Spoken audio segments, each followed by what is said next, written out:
தக்குவா என்பது ஆடை அல்ல, தக்குவா என்பது இந்த மொழிகள் அல்ல, தக்குவா என்பது ஹிஜாப் அல்ல, தக்குவா என்பது பேச்சல்ல. ரசூலுல்லாஹி ஸல்லல்லாஹு அலைஹி வஸல்லம் சொன்னார்கள், அத்தக்வா ஹுனா, அத்தக்வா ஹுனா.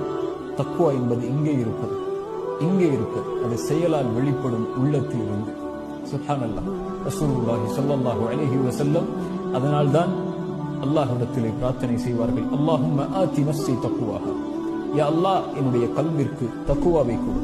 வஸக்கிஹா அன்த கைரு மன் ஸக்காஹா, அதை தூய்மைப்படுத்து, அதை தூய்மைப்படுத்துவர்களின் நீதான் உண்மையிலானவன். ஃபஇன்னல்லாஹ யுஹிப்புல் முத்தகீன். இந்த தக்குவாவை சுமந்தால் அறிந்து கொள்ளுங்கள், அல்லாஹ் உங்களை நேசிக்கிறான், அல்லாஹ் உங்களை விரும்புகிறான், அல்லாஹ் உங்களோடு தான் இருப்பார். ஒருபோதும் அல்லாஹ் தக்குவா உடையவர்களை எந்த சூழலிலும் எந்த நிலையிலும் உலகத்திலும் மறுமையிலும் அல்லாஹ் கைவிடுவதில்லை. அஸ்ஸலாமு அலைக்கும்.